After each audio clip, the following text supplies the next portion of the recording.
Hello दोस्तों, स्वागत है आपका स्टडी विथ एनकेएस के यूट्यूब चैनल में।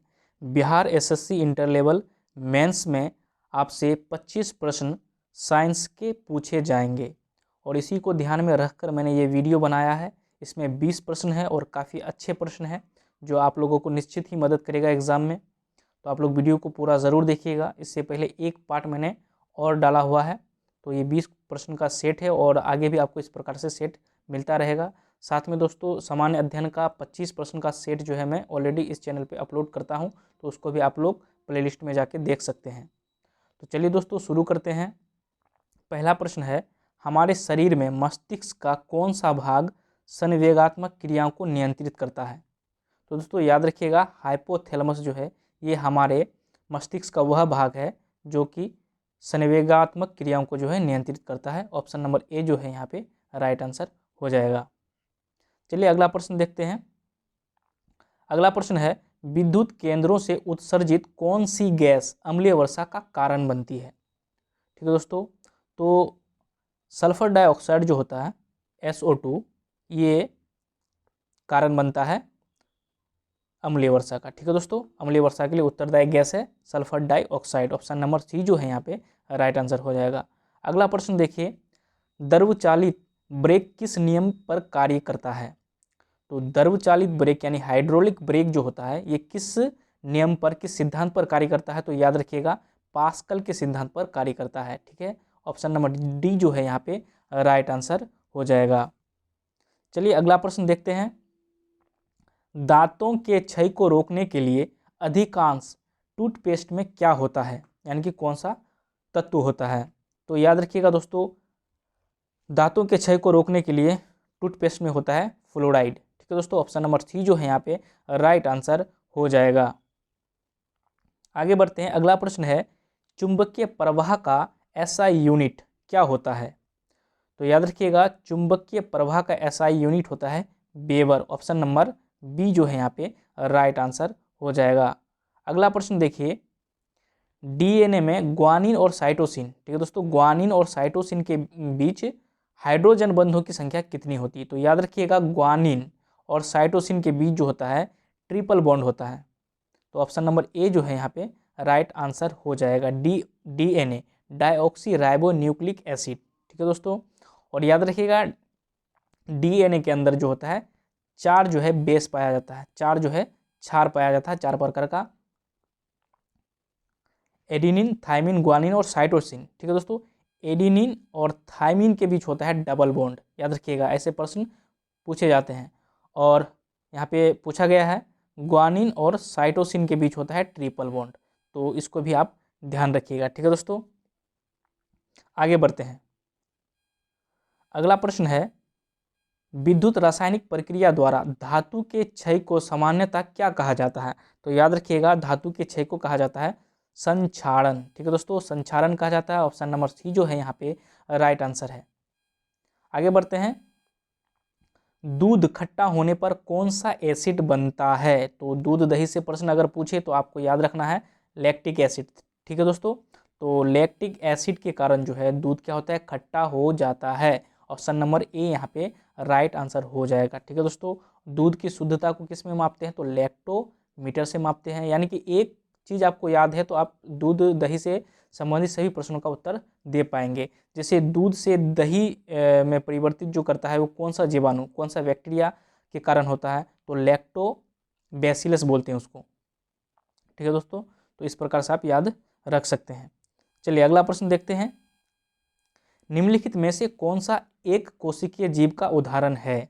तो दोस्तों याद रखिएगा, प्रोटोजोआ संघ के जितने भी जंतु हैं वे एक कोशिकीय जीव होते हैं, यानी यूनिसेल्यूलर एनिमल्स होते हैं। तो ऑप्शन नंबर ए जो है यहाँ पे राइट आंसर हो जाएगा, प्रोटोजोआ। आगे बढ़ते हैं। अगला प्रश्न है, मानव शरीर के किस अंग में यूरिया का निर्माण होता है? ठीक है, तो याद रखिएगा, मानव शरीर के यकृत यानी कि लीवर में जो है यूरिया का निर्माण होता है। ऑप्शन नंबर ए जो है यहाँ पे राइट आंसर हो जाएगा। ठीक है दोस्तों, आगे बढ़ते हैं। पेनिसिलिन, ठीक है दोस्तों, पेनिसिलिन का आविष्कार किसने किया था? तो आप लोगों को पता ही होगा, काफ़ी बार एग्जाम में यह प्रश्न पूछा जाता है। तो एलेक्जेंडर फ्लेमिंग के द्वारा जो है पेनिसिलिन का आविष्कार किया गया था। और पेनिसिलिन जो है ये सबसे पहला क्या था, एंटीबायोटिक्स था, यानी कि प्रतिजैविक था। ऑप्शन नंबर बी जो है यहाँ पे राइट आंसर हो जाएगा। 1928 में जो है इसका आविष्कार किया गया था। और इसको जो है पेनिसिलियम नामक कवक से प्राप्त किया जाता है। कभी कभी आपसे ऐसा भी पूछता है कि पेनिसिलिन जो प्रतिजैविक, इसको किससे प्राप्त किया जाता है, तो कवक से प्राप्त किया जाता है, याद रखिएगा, फंगी से। आगे बढ़ते हैं। किसी पदार्थ की विशिष्ट प्रतिरोध निर्भर करता है इसकी लंबाई पर, इसके अनुप्रस्थ काट का क्षेत्रफल पर, इसके पदार्थ की प्रकृति या प्रकार पर, या इनमें से सभी। तो दोस्तों यहाँ पे विशिष्ट प्रतिरोध पूछा है, तो इसका जो राइट आंसर हो जाएगा इसके पदार्थ की प्रकृति पर या फिर प्रकार पर। ठीक है दोस्तों, ऑप्शन नंबर सी जो है यहाँ पे राइट आंसर हो जाएगा। वैसे अगर बात करें प्रतिरोध की, तो लंबाई का जो होता है ये व्युत्क्रमानुपाती होता है, और अनुप्रस्थ काट के क्षेत्रफल का जो होता है ये अनुक्रमानुपाती होता है।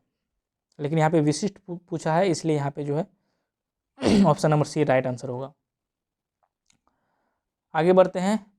निम्नलिखित में से किसे मार्स गैस भी कहा जाता है? तो दोस्तों मेथेन गैस को जो होता है कहा जाता है मार्स गैस भी कहा जाता है। ऑप्शन नंबर बी जो है यहाँ पे राइट आंसर हो जाएगा। CH4 अल्केन समूह का पहला सदस्य है। वैसे एल्कन का सूत्र होता है CnH2n+2, CnH2n+2। ठीक है, चलिए अगला प्रश्न देखते हैं। धनिया, सॉरी दोस्तों यहाँ पे धमनिया है, यहाँ पे टाइपिंग मिस्टेक है। धमनियों में किस प्रकार का रक्त वहन करती है, मतलब धमनिया किस प्रकार का रक्त जो है वहन करती है? तो इसका जो राइट आंसर हो जाएगा ऑप्शन नंबर ए हो जाएगा। ठीक है, देखिए धमनी और शिरा जो दो चीज़ होता है, तो धमनियों में जो है ऑक्सीजनेटेड ब्लड यानी कि शुद्ध रक्त जो है संचार करता है, यानी कि शुद्ध रक्त जो है बहता है। ठीक है, और शिरा में जो है अशुद्ध रक्त यानी कि डीऑक्सीजनेटेड ब्लड। तो ऑप्शन नंबर ए जो है यहाँ पे याद रखिएगा राइट होगा, ऑक्सीजन। अगला प्रश्न है, जब जल को 0 डिग्री सेल्सियस से 10 डिग्री सेल्सियस तक गर्म किया जाता है तो इसका आयतन क्या होगा? बढ़ता है, घटता है, अपरिवर्तित रहता है, या फिर पहले घटता है फिर बढ़ता है? तो दोस्तों इस प्रकार के प्रश्न को सॉल्व करने से पहले आपको थोड़ा सा यहाँ पे दिमाग लगाने की ज़रूरत है, क्योंकि इस प्रकार के प्रश्न जो है आप गलत कर देते हैं। थोड़ा सा अगर मिस करिएगा तो अब गलत हो जाएगा। तो इसका कॉन्सेप्ट क्या है, सबसे पहले तो आपको याद रखना है, एक चीज़ आप जानते ही हैं कि जल का जो घनत्व होता है सबसे अधिक होता है 4 डिग्री सेल्सियस पर। ठीक है दोस्तों, 4 डिग्री सेल्सियस पे जल का घनत्व सबसे अधिक होता है। इसका मतलब क्या है कि यहाँ पे हम लोग यहाँ पे आयतन की बात कर रहा है। कभी कभी आपसे घनत्व भी पूछता है, तो यहाँ पे आयतन की बात कर रहा है। तो घनत्व सबसे अधिक 4 डिग्री पे हो रहा है, तो आयतन सबसे कम होगा। यहाँ पे घनत्व सबसे अधिक यानी कि एक दूसरे का विपरीत संबंध है घनत्व और आयतन में। तो ये बात आप पहले से जानते हैं कि 4 डिग्री सेल्सियस पे पानी का घनत्व सबसे अधिक होता है, इसका मतलब आयतन कम होगा। तो यहाँ पे मान लीजिए यहाँ पे 0 डिग्री है, यहाँ पे 10 डिग्री है, यहाँ पे सबसे कम है घनत्व, लेकिन यहाँ पे घनत्व की बात सबसे अधिक है घनत्व, इसका मतलब आयतन सबसे कम होगा 4 डिग्री सेल्सियस पे। तो जब 0 डिग्री से इधर हम आगे बढ़ेंगे तो क्या होगा, हम कम की ओर बढ़ेंगे, तो इसका मतलब क्या होगा, पहले घटेगा, उसके बाद फिर यहाँ से सबसे कम है, सबसे कम से आगे बढ़ेंगे तो क्या होगा, बढ़ेगा। तो इसका आंसर क्या होगा, पहले घटता है फिर बढ़ता है।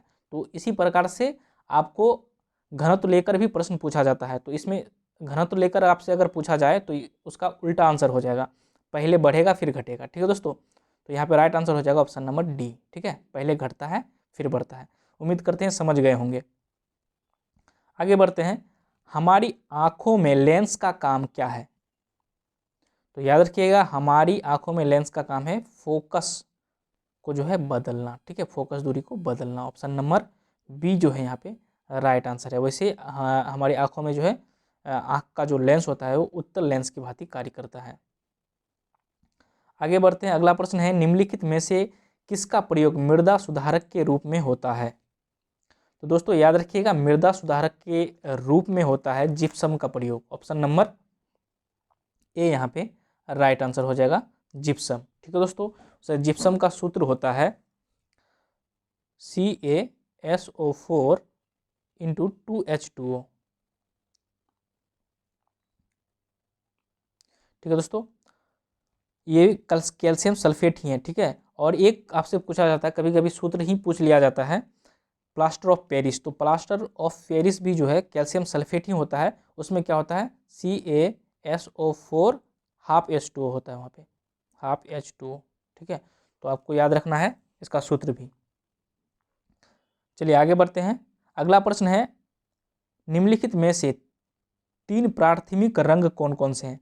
प्राइमरी कलर्स जो है 3 होते हैं, तो वे कौन कौन से हैं। तो आप लोगों को पता होगा दोस्तों, लाल, हरा और नीला जो है प्राइमरी कलर्स होते हैं। तो ऑप्शन नंबर बी जो है यहाँ पे राइट आंसर हो जाएगा, लाल, हरा और नीला। ठीक है, इन्हीं तीनों रंगों को मिलाकर जो है विभिन्न विभिन्न अनुपात में मिलाकर जो है हजारों लाखों जो है कलर तैयार कर लिया जाता है, लेकिन वास्तव में 3 ही कलर होते हैं। ठीक है, चलिए आगे बढ़ते हैं। अगला प्रश्न है, इनमें से कौन सा पदार्थ अर्धचालक नहीं है, यानी कि सेमीकंडक्टर नहीं है। Silicon, germanium, selenium, gallium arsenide. तो इसका राइट आंसर हो जाएगा ऑप्शन नंबर सी, सेलेनियम। ठीक है दोस्तों, सेलेनियम जो है ये अर्धचालक नहीं है, यानी सेमीकंडक्टर नहीं है। अब बाकी सारे जो है क्या है, अर्धचालक हैं। चलिए अगला प्रश्न देखते हैं। अगला प्रश्न है, द्रव्य की वह विशेषता जिसमें उसके अपने अणु आपस में आकर्षित होते हैं, उसे क्या कहते हैं। चाहे द्रव हो, गैस हो या फिर ठोस ही क्यों ना हो, अपने समान अणुओं के बीच जो बल लगता है, एक ही पदार्थ के अणुओं के बीच जो बल लगता है, आकर्षण बल लगता है, उसे ससंजक बल कहा जाता है। याद रखिएगा, ससंजक बल। ठीक है दोस्तों, क्योंकि ससंजक बल के कारण ही किसी वस्तु का स्वरूप हम लोग देख पाते हैं।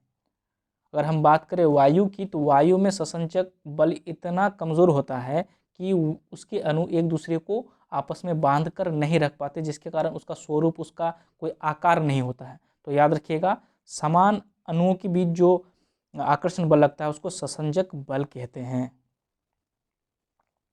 तो दोस्तों 20 प्रश्न यहाँ पे समाप्त हुआ। उम्मीद करते हैं आप लोगों को वीडियो पसंद आया होगा, और इसी प्रकार की वीडियोस देखने के लिए आप लोग कमेंट करें, बताएं। और अगर हिंदी का वीडियो चाहते हैं तो हिंदी का भी वीडियो आप लोगों को प्रोवाइड किया जाएगा। और दोस्तों आप लोग से उम्मीद करूंगा कि आप लोग चैनल को सब्सक्राइब कर लीजिए, और साथ ही दोस्तों वीडियो को लाइक और शेयर ज़रूर कर दीजिएगा। तो यहीं पे वीडियो को समाप्त करते हैं, मिलते हैं अगले वीडियो में। तब तक के लिए टेक केयर, बाय बाय।